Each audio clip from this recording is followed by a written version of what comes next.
The third eye chakra, also known as the brow chakra, also known as the sixth chakra, also known as the sixth sense, right? There's lots of different words that are used to refer to this area.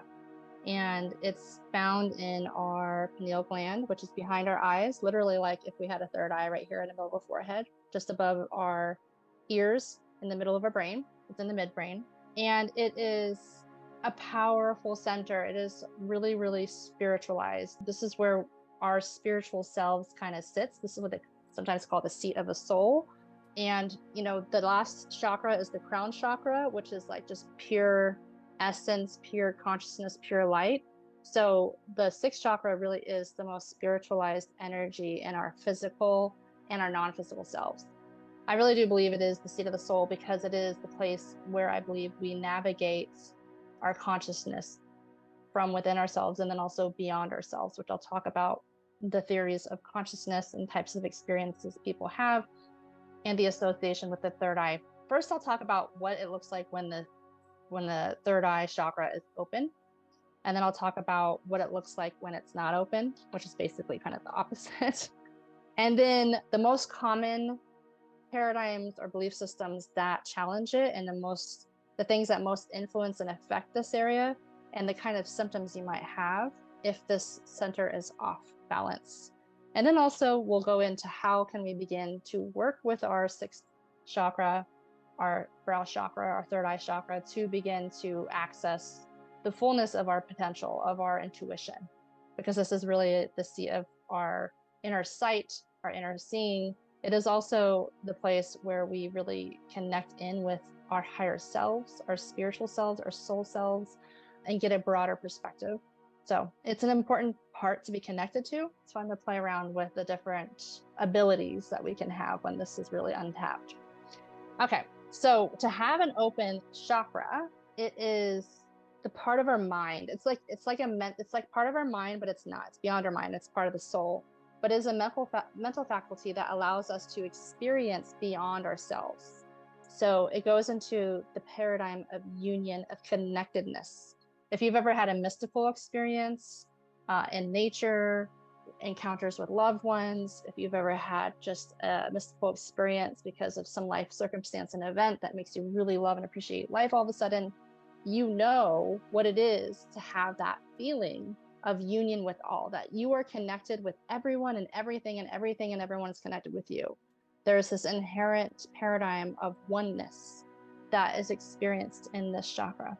And also when it comes to the Kundalini, the two serpents that move up the spine and they unite here at the sixth chakra. If you've ever seen the caduceus in medicine, it has a staff with two serpents coming up and then wings, if you've ever seen that. What that means is that the unity of the masculine and feminine polarities in us come into union here. They come into cooperation together. They meld and mix together here completely, and it transcends duality. That's what I believe the wings represent. It's like a liberation of the more physical experience, right? The physical experience here is of duality, of like right and wrong, of dark and light, of us versus them. All of this consciousness that's divided and separation paradigm. So when we come up here and we really liberate the chakra, we get those wings, we transcend duality, we transcend the separation paradigm. And so there's unification of opposites in this space. When you are really open, it's almost like you can understand and see many perspectives, not just your own.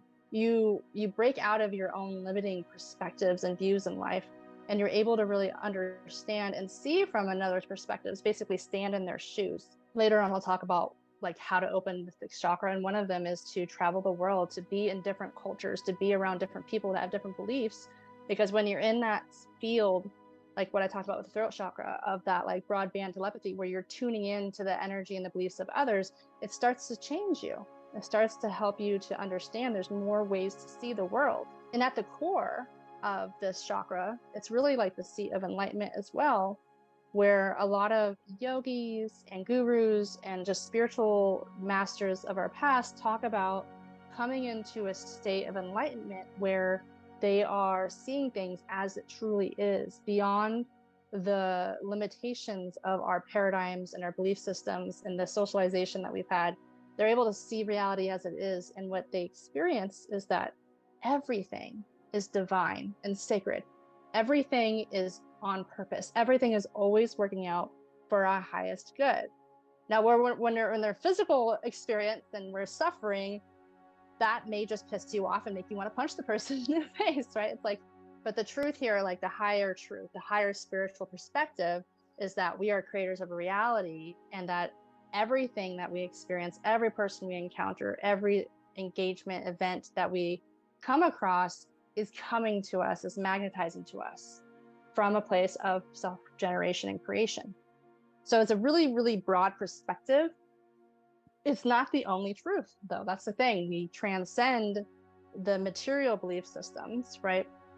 And things are happening to us, and that we are victims of the physical reality, and we move into a broader perspective. But we also have to realize that we are in a physical reality. So the spiritual perspectives have truth, but so do the physical perspectives. So true enlightenment, I do believe, is a willingness and acceptance of both, of holding both. And it's not the easiest thing to do. So when we're really in the state of the spiritual perspective and sitting in our seat of our soul, sitting in our spiritual selves, which I'll do a meditation today where we actually practice that, which is really fun meditation, we are able to see and experience beyond the physical world. So what people often call this is clairvoyance, right? Clear inner seeing through the non-physical world.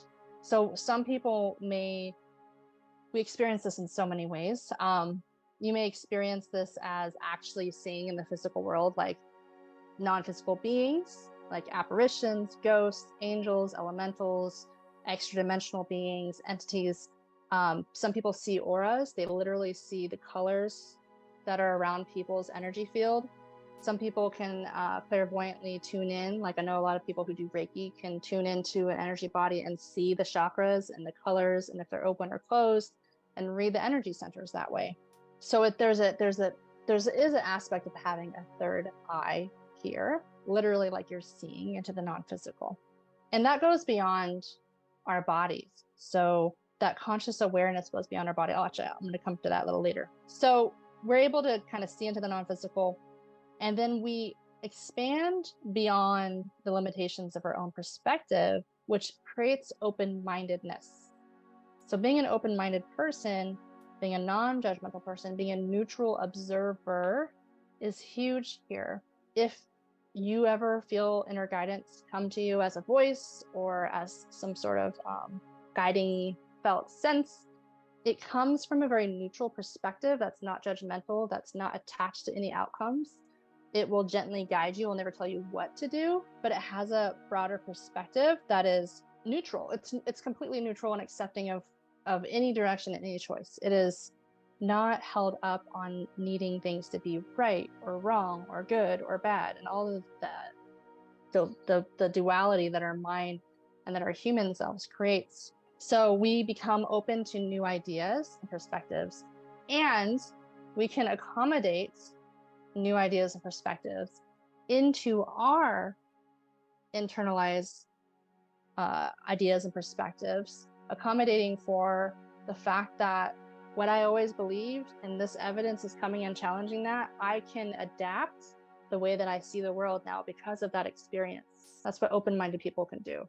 What I'm going to talk about with the closed third eye chakra is like a very rigid mindset that like all this evidence to the contrary to their beliefs come to them and it bounces off of them because they're just rejecting it. They're refusing to be open to other people's perspectives, other truths, right? So they move out of black and white thinking of right and wrong and into a state of like equanimity and acceptance. There's an intense presence that happens. It's like your full potential and awareness is here right now, moment to moment. And you're able to see things as they are and cut through any distortions of the mind, any illusions that other people are projecting, and really see things as they are. Truth is a huge theme here, and trust, which I'm going to come to next. Trusting the guidance and the truth that you're being brought, even if it's hard to hear and acknowledge. is going to be the gateway to really open up the third chakra, which I'll talk about later. And the last part of being open-minded is you move out of the need to like convince others of your perspective, of having to fight or debate or argue or prove or deny other people's perspectives. There's the ability to have a plurality of beliefs. You know, one of the that's kind of what I say about myself is that I think it's called omonism. It's like I believe in all beliefs and religions, that they all have, well, a fundamental core of truth, but also that, you know, everyone comes to their beliefs through their lived experiences. And for me to say that that's wrong or right is completely inappropriate. And so I'm able to be like very honoring of other people's beliefs because I understand everyone comes to the beliefs that best suit them. And being able to hold that and be like, I believe what you believe to be true because you believe it to be true. I believe what I believe to be true because that's what I've experienced, right? And accepting both of those at the same time. And then what, like I was saying before, our awareness extends beyond ourselves, not just in able to like consider someone else's perspectives by standing in their shoes, but also like your consciousness going outside of your body. And this is where we get into all the like psychic senses and abilities. So we're able to project our consciousness outside of ourselves. And this has been studied in Stanford, CIA funded research for remote viewing. There is no doubt that this is not a real phenomenon. I mean, the results are like in the 90% of like accuracy, that people are able to project their consciousness to unknown coordinates and perceive things accurately. It's like it's basically shattering the paradigm that our science has. Our mainstream academia has a paradigm of materialism in the sense that everything is bound by matter, and therefore consciousness is created by the brain. And when we die, that consciousness goes away. But just like remote viewing shows us that our consciousness can extend beyond our body, so does near-death experiences show us that our consciousness continues on even after physical death, even after our brain is dead and there's literally no electrical activity. People have perceptions, out-of-body experiences of what doctors are saying and doing after they flatlined with high accuracy. And it's like, how is that possible, right? It's the truth that our consciousness goes beyond our physical body, even beyond death, right? If you believe in mediumship, if you believe in the ability to connect with your loved ones, you know that our souls, or some aspect of ourselves, goes beyond death, and we're able to engage and communicate with them. So remote viewing experiences, out-of-body experiences with after-death communication or mediumship are all evidence that our consciousness goes beyond death, goes beyond our body. Also, experiences with retrocognition and precognition. So like in retrocognition, it's like remembering our past and going even beyond our lifetime, right? When we go to past life regression, people being able to remember past lives. There's even spontaneous cases where children remember the past lives and they are able to validate the previous personality's lived experiences. It's incredible. There's so much research out there that supports, without much doubt, at least within the paradigm of people who are open-minded, that consciousness is not bound by the body. However, we're still in this state within academia and the field of science that has this very materialist perspective that consciousness is in the body and it's not something outside the body. Even physics, quantum physics, is showing that consciousness has effects outside the body and is entangled, and all of these things.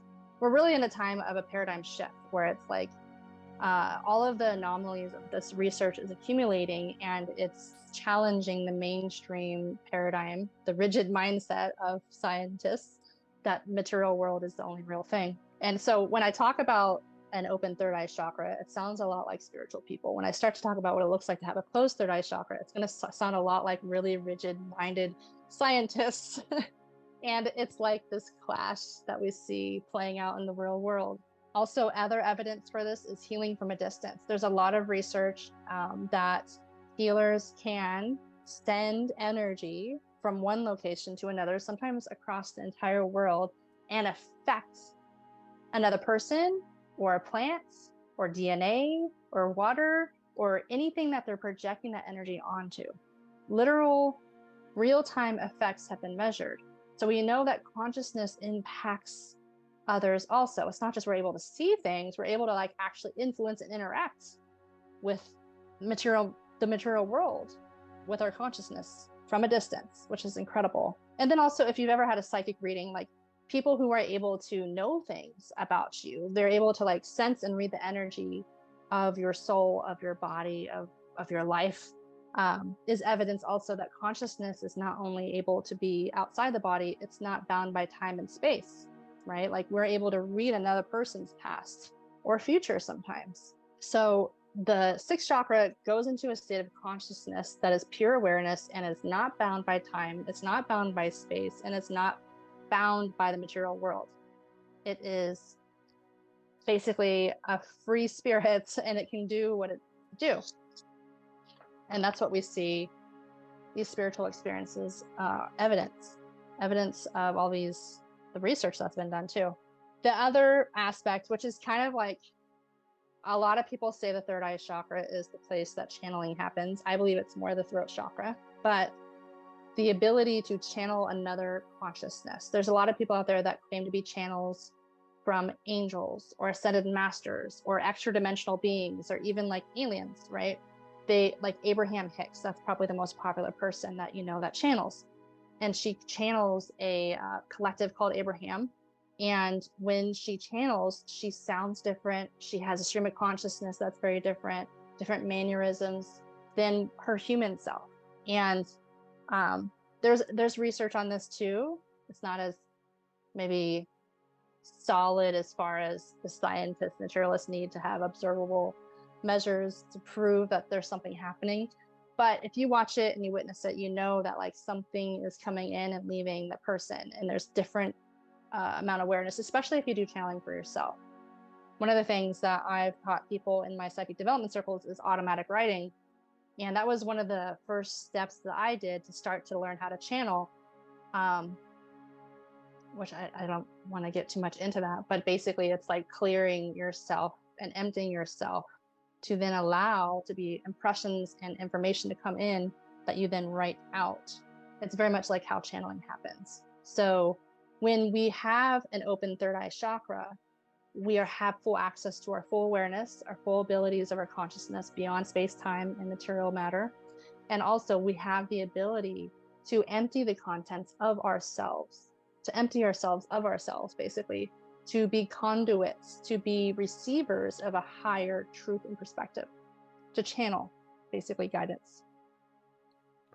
There's a few other qualities of an open third eye chakra. We are able to go into solution-based thinking, a growth mindset, an ability to imagine beyond what we have so far experienced in our lives. Because of this, it is the seat of manifestation. The Sanskrit name for the third eye chakra actually translates to perceive and to command. So it's not only a place of seeing, it's a place of commanding. And if you are into the world of manifestation, you know that they talk about seeing and believing and feeling the future result that you desire now to bring it closer to you. And that's what the faculty of the third eye chakra allows us to do through imagination. So it's not only a conduit of intuition of our soul, it's a place where we can use visualization and imagination to create our reality. There's a quote that I probably am going to say wrong, but it's like, if you have the capacity to imagine it, if you have the insight of it, then it is possible for you to create it, right? Like, why would you have the insight of what's possible, have the vision of something that is possible for you if you couldn't create that? That's where we have to really do the higher level work of our chakra here to clear out distortions, limited beliefs, limited thinking that keeps us from being able to manifest that. So the solution-based thinking allows us to go into a state of allowing where we can really experience in the world of imagination what it would be like to be, do, and have things that we have not had, felt, been done yet, right? Like we're able to put ourselves in situations through our imagination, which bridges the gap between where we are now and where we want to be. So it really is the seat of manifestation. And I do believe that the work of like clearly manifesting is working through those distortions and illusions and limiting belief perspectives of the material world. So the next thing is there's a level of optimism here. Because when you're really embodied and integrated with this mindset of the truth of the sixth chakra brings, you know that everything is always working out for you. You know that you're the creator of your reality, and therefore you know that you have some influence and power control. And so there's a sense of optimism there. It's like, okay, well, I don't like this experience, but I know I can change this. I know I can make something else happen. So there's just a natural optimism that is a byproduct of it. And then when we do the work of transforming distortions and illusions and limited thinking and beliefs, we are moving into what they call self-realization, which is being able to realize yourself and your wholeness. So not just in your human capacity, but also the divinity within you, the sacred, the soul, the spirit, all of these other dimensionalities of yourself.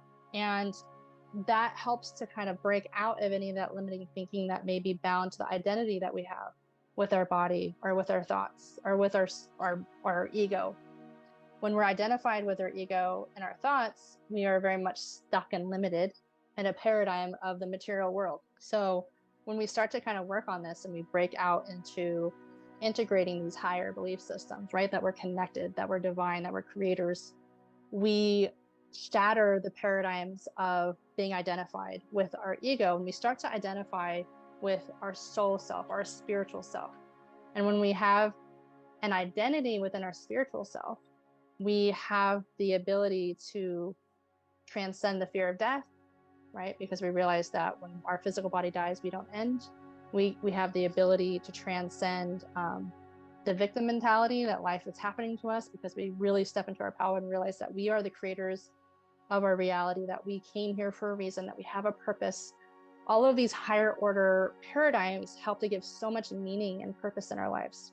And so there's a lot of research that shows that people who have this open-minded kind of new age type of paradigm, which I would say is the openness of the sixth chakra, are happy, they're healthy, they are imbued with a sense of meaning in mundane tasks. They have a fulfillment that is actually a sign of well-being. It's not a sign of crazy thinking, according to the scientists, right? Like of being delusional and like believing in these things that you can't clearly see. They're experienced. It's a subjective experience. So we go into self-realization of who we are, of why we may have been who we have been up to this point, of our previous belief systems, of the thoughts and assumptions of reality that we have and where those come from. And all of that begins to funnel us into integrating our soul self. And when we really begin to integrate our soul self, our whole personality, our whole energy body reorients to the higher will, right? To our soul's will, to our soul's purpose, the broader perspective, the part of us that knows who we are, why we're here, what we're doing in life. And that comes with self-awareness, expanded states of consciousness, and then you start to maybe experience some of these types of experiences that I've listed. So that is what it's like to have an open sixth chakra. It's pretty easy to go into like, well, what are the symptoms of having a closed sixth chakra, or a sixth chakra that is in the middle of change or fluctuations or being impacted? What we were talking about earlier was that the sixth chakra is very, very easily affected by diets and environmental toxins, and also electromagnetic field influences. So during these times that we're living in, most of the time the sixth chakra is impacted, most of us, because of things that are in our food, things, we have cell towers, we have all of these frequencies moving around in the ethers now that we didn't before technology. And also we have chemicals in our foods and stuff.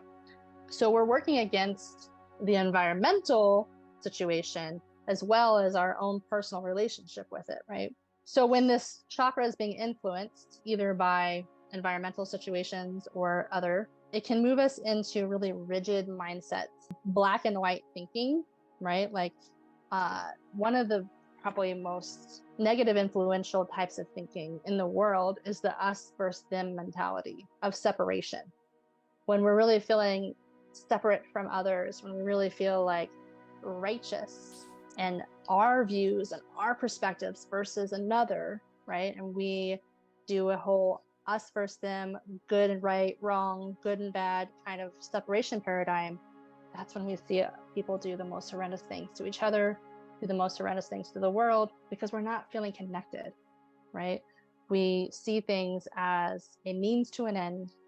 We don't feel connected. We don't feel the effects of harm that we do to nature or to other people because we're not connected in that way. But the truth is that we are connected. One of the number one experiences that I've read about and people who have had near-death experiences, and I had this experience myself too, was kind of a life review. And in that life review, you see yourself from other people's perspectives, and you really step into their shoes and sense and feel how your actions, how your words, how your energy affected them. And then, near-death experiencers survive, they come back into life and they realize how responsible we are to influence everything around us. So even though we may have never had that experience and we're treating people and we're treating nature as a means to an end, ultimately we are connected, and that is affecting us. The harm we do to others harms us. But we don't know that when we're in this black and white thinking. And there's a rigidity to thinking too, right? I talked about open-mindedness with the open chakra. So the opposite is the closed-mindedness. We're unwilling or unable to reconcile any other perspectives than our own. We're unwilling or unable to step into another's shoes and consider their thoughts, opinions, and beliefs. We're unwilling or unable to reconcile evidence into the contrary of our paradigm. So we reject, we suppress, we deny reality. It's very closed, it's very walled off. It is very narcissistic in that way. It is like being in a bubble of one's own perspectives, thoughts, and beliefs, and a righteousness that this is the truth and everyone else should be in this truth. And if they're not, then they're the other, the other them. And you can see how that closed-mindedness, that walling off would block off, all of this potential to experience life fully from many perspectives. And that's the other thing I want to say is that, as a past life regressionist, I have seen, and then many other people who do past life regression also, what we see and hear time and time again is that our soul is here to experience many perspectives. That's why we're existing in the physical reality in the first place. So when we come in and then we have this rigid mindset, I don't want to understand or consider anyone else's perspectives but my own, it's almost like you are starving off the life force of your soul by doing that. You pinched off the whole purpose and meaning of your soul to be I'm here to play and experience and see things from many perspectives. The image that comes up in my mind, which I know there is some sort of mythology around, but I can't think of it right now, is the peacock in Indian mythology, the feathers looking like many eyes, and the truth of consciousness being like many eyes, right? Like pure consciousness sees from many perspectives. And when we're touched in with that pure state of consciousness, we can see from many perspectives. We can know from many perspectives. But this closed mindedness shuts off our ability to do that. And the righteousness is really the source of all abuse and all harm that humans do to each other. Another effect of this is indecision. So, and also pessimism. So when this area is really stifled from seeing from many experiences and having, fun in this world in that way, people feel really disconnected from themselves. And so they make decisions from a place of the mind only, of rationality, of thinking what is the best case scenario that I could do, versus making decisions from a place of what feels to be right in my soul to do. What is my soul calling me to do? What my whole being wanting to do, right? It's a different type of decision making. And so people who are really disconnected here are in a state of indecision because they don't feel connected to that truth anymore, and they don't know. It's almost like they are navigating without a compass. And so they're just guessing. They're guessing the best decisions to make. Or they're getting signs and they're getting synchronicities and they're getting guidance, but they're not listening, right? They're not able to accept it. They're like, oh, like that was just a random coincidence, or this little thought in my head was like so quiet, I just ignored it, and then they don't realize that until past tense. And then something happens like, I should have listened to that voice. I should have recognized the signs, right? And so it's like, maybe there is still connection there. They're just not seeing it. They're not receiving it. They're not aware of it, because that awareness is like being constricted into this rigid, narrow mindset. And because of that, there's a pessimism.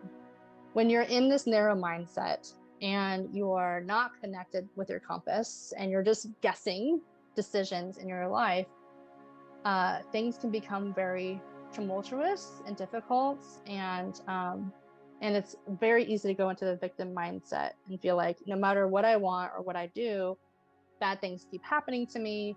And there's a pessimism of a victim mentality of that, like, what's the purpose of me doing anything anymore, right? Like nothing I do influences my reality, right?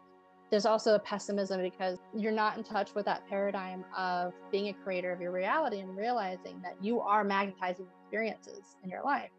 And because of that paradigm not being there, it's almost like everything's random, or maybe they've got a mindset of like they just have really bad luck, or it's just, bad things just always happen to them. And it's really a lack of imagination. Like it's a lack of imagination to think outside of their current experience that gets them into that pessimism. We have to be able to think outside of our current experience if we want to change something. And this is one of the things I want to practice in our meditation too, is that using the outer world as evidence. If there's anyone else out in the world doing the thing that you want to be doing that you cannot seem to be able to do for yourself, that is evidence. Like if you can't get into the imagination of believing that this is something that's possible for you, that you can make this thing happen, you can create this thing in your life, then use the mind, right? The ego. There's evidence here, there's evidence here, there's evidence here, and stack up the evidence so the ego can get in alignment. It makes that step to visualize and manifest from the state of the third eye even easier, because now you can imagine, well, my gosh, if this person can do it, then I can do it, right? 3 of the biggest contributions I believe there are to having a closed off chakra, other than the environmental things I talked about, are fear, doubt, and lack of self-awareness. So fear consciousness it's like literally taking all this potential consciousness and streaming it into a tiny little funnel of one perspective of fear. Fear consciousness constricts our energy more than anything. This could include fear of the non-physical. So I work with people developing their intuition, and one of the biggest things that I see impeding people from really flourishing and accessing their psychic senses is because they've had negative experiences in the past with non-physical energies, and they have belief systems that are not empowering, that if they open up again, if they open up their awareness again, that bad things are going to happen to them, that they're going to be, the fear is going to be reinforced by some experience again. So one of the biggest things that I say as a teacher in intuitive development that you need to do is overcome that fear first. That needs to be the first thing. If there's fear there, that's the first thing you need to address. You cannot open up safely, or even with like effectiveness, if there's fear there. So this was my truth. When I started to do psychic development, it was because I had a second near-death experience giving birth to my son. And I was in like a dark night of the soul, and I was super empathic to the point where it was just like, I felt like a victim to it. And I realized, I need to learn what's happening. I need to learn how to control this. I need to learn how to manage my energy. So that's why I started psychic development. I started psychic development without mediumship. We were not doing mediumship. And then I started to do Reiki with people, energy healing. And I started to have these experiences that were really scary, and I didn't know what was happening. And so my mentor at the time, my psychic development mentor, was telling me that those were probably mediumship experiences. So what was happening was I was doing energy healing with people, and all of a sudden I would feel like I was getting knocked out, or like I was literally feeling like I was having a heart attack, or I would feel like I couldn't breathe. Like I didn't know what was happening, but after the fact, I realized I was experiencing the deaths of these people's loved ones, and as a physical empath. And without my understanding of what was happening, I thought I was sick. I thought I was dying. I thought there was something wrong with me. So I started to do psychic development into mediumship. And I was very afraid to open that door because as a child, I had energies coming into my room at night and keeping me awake and not letting me sleep. And it was very scary. And I had this belief in my mind that if I open the door and say yes to mediumship, that I will never sleep again. So I had to work on that belief. I had to work on the fear first. And when I did, and then I had hundreds of positive experiences with mediumship that reinforced that this is a blessing and not a curse, that this is my purpose. Actually, I realized that I was able to finally move into developing and expanding my gifts. But with the fear there, I was inadvertently holding back and not really opening the door all the way, even though I was trying. And when I felt a sense of overcoming that fear, everything shifted and changed. And so it's like, even if it's not mediumship, so let's say someone had a out-of-body experience. I have a client like this. Anytime we would do meditation and stuff, there would be fear that they might have that spontaneous out-of-body experience, which was really scary because it happened. They felt like it happened to them, right? They didn't want to pop out of their bodies again. They had all these beliefs and fears that, like, if they pop out of their bodies, something can possess them. If they pop out of their bodies, they might not be able to go back in. They had all this fear and these beliefs around it. So first, we got to work on those beliefs and those fears. And part of that is accessing the higher truth that we are the creators, that everything is always working out for our highest good, right? That we magnetize what we believe. And so if you choose to believe that I am in control of my entrance and exit of my soul out of my body, if I am in control of my space at night, and I can say no to spirit being in my room and I could sleep, right? Like if I could believe in my power of being a creator in my reality, then those fears kind of drop. So it's spiritual development and getting into those higher truths and perspectives that helps dissolve the fear. So once the fear is gone, the second step is working with doubt. This is the huge thing. It's like with intuitive development, people are like, but how do I know if it's really intuition or if I'm creating it? Is it just my imagination, right? Like, how do I know that it's a higher truth? How do I know? How do I trust it? How do I get out of doubting this, right? And there's really no shortcut to that. It's really just practice, practice, practice, practice in situations where you can be validated. Because when you're validated, you're actually hitting on the truth. You're actually hitting on something that is legitimate. And so we do that through psychic development, where we have people paired up together, usually people that don't know each other. And we do exercises where we read each other. And when you see that you can access accurate information, meaningful information, without having known the person at all, that there's a level of trust in this process of discerning energy, of like being able to read with your consciousness, being able to project your consciousness in different ways. And so it's really through experience and validation that I believe doubt, it begins to diminish. And one of the biggest things that like my spirit guides kept hitting over me in the head with like a 2x4 about with my doubt, my journey was like, look at your life, look back at your life. How many times did you have warnings or signs that something was going to happen and you didn't listen and then it happened? Like when I reflected back on my past life, my life experiences, I realized like I have had this guidance with me all along and I have not listened and I have not paid attention to it. And I've minimized it as like something weird in me. And so as I began to do psychic development, I started to get clearer and clearer on what was the voice of intuition and how that felt in my body and what was the voice of my ego. So the third thing that, really impedes development in this area is lack of self-awareness.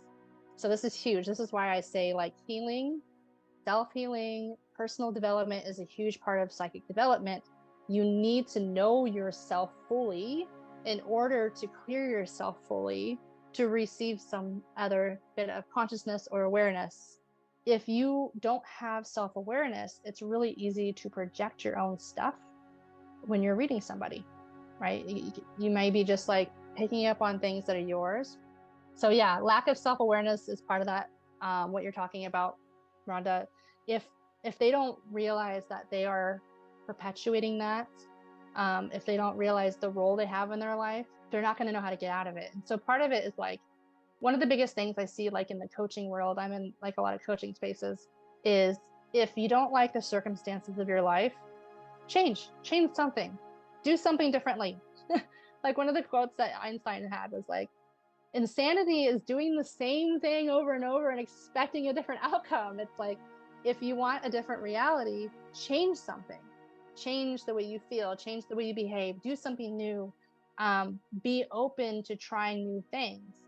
And that will usually pry open the energy a little bit to the point where they can have more of an open mind and be like, oh, maybe this is possible, or maybe this is possible.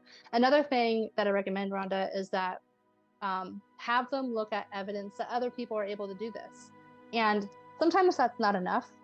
Sometimes having evidence that other people are successful in certain things isn't enough because we don't have confidence that we can do that. And so the next step then is to develop the confidence that we can do that. And we do that by putting ourselves in situations that we can prove to ourselves that's possible.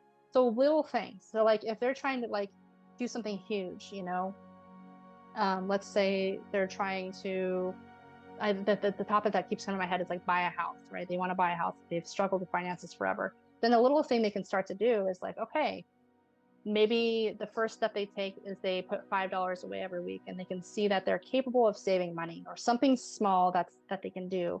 And it's incremental, step by step, to where they can develop that confidence. The lack of confidence is huge. But lack of self-awareness, I think, is even bigger, because when we get into the spiritual truth of who we are and how powerful we really are, and we look at our life as evidence of like manifesting things that we wanted, being able to like listen to our intuition in the cases that we did, or cases maybe when we had intuition we didn't listen, but we know it's there, we can develop confidence that we are supported and we are guided. That's another aspect of this chakra. It's like when we connect in with the spiritual dimension, we realize that there's so many energies there supporting us and guiding us all the time, that we're not alone.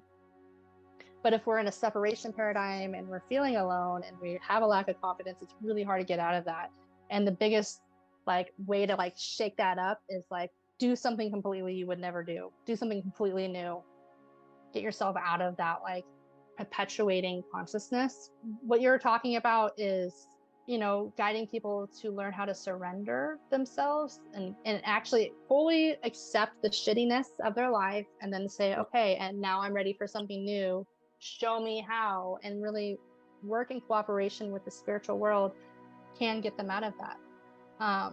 But if they have a really rigid mindset and they don't believe in that, you know, it doesn't mean it will, you know, they don't have to believe in it for it to happen. It's happened to complete atheists, but it doesn't help. That's one of the biggest themes also that I didn't mention yet, was focus and concentration of the mind, which I was going to talk about for the meditation part, which is like gaining a sense of control over the thoughts, over the belief systems, over the automatic processes that our mind goes into. Like practicing meditation and mindfulness are huge, because then we start to see, like, we go into the observer consciousness and we go, okay, I see the stream of consciousness, and when I do this, I start to feel this way, and then I shut down, and then like I lock myself in my house for 3 days, and like you get to see and witness yourself from a grander perspective. And there's a separation that happens. It's almost like you're no longer in it when you're watching it. And when you're watching it, you can be like, you can see how ridiculous it is. Like, why am I doing this, right? And you flex that.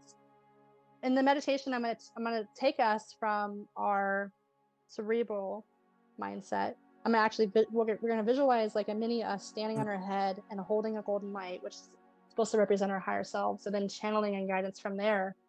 which is a visualization practice that I've ran into a couple times for channeling. And it is stepping into that observer consciousness. It's almost like you're neutrally observing yourself, and you're not involved in the dialogue and in the mind processes. And you can see the craziness of ourselves, almost with a humor, sometimes laughing at ourselves. And it's like we realize that like we aren't our thoughts, we aren't the circumstances of our life either. Like we're beyond that, we're bigger than that. And then we go, okay, now that I have some like psychological, emotional separation from this, I'm not so attached to this current situation. I'm going to try something different and something new. And that's when new steps and new paths can open up. Absolutely. I love your question, Rhonda, because one of the biggest questions I asked specifically with a certain family member of mine who is not only just really in the victim mindset, but also really non-empathetic and really hurtful and harmful, is like, why would someone want to be that way? Why would someone come into their life and have no empathy, right? And be so disconnected from everyone? And I got a really interesting answer from my guides. And they basically said that people who come into this life with no empathy had in their past life extreme torment and trauma, and at the moment of death wished that they never had to feel a thing again. And so then they reincarnate and they don't have empathy, and they don't realize the consequences of that. It's like, it hurts to be connected and in love with people and lose people, and like to really be connected. There's an aspect of it that really hurts, but there's also an aspect that's really amazing and beautiful, right? We can't have one or the other. Like we have to have both to fully be full. When we choose that we don't want the pain anymore, that ultimately has the consequence of no longer experiencing the love and connectedness, right? Like we can't choose one or the other. And they told me that, you know, this particular family member chose this for her entire life. And I was like, okay, that sucks. You know, seems like a horrible way to live, but like, it's a soul choice. It's beyond what we could ever understand. And that's what the sixth chakra does. It gives us perspectives on things that like don't make sense to our human selves, that don't make sense on a mind level, a rational level, you know, but it gives us a level of understanding and then also acceptance. Okay, I accept that that's her choice, that's her path, you know, and now I understand her better. And now, you know, I realize it's not just her choice to be non-empathetic. It's literally like her inability. It's an inability. It's a capability issue. It's not like a choice for her, which gives me more compassion, right? Like having those understandings helps us to develop more compassion for the whole world of experiences, the dark and the light and all of the things in between.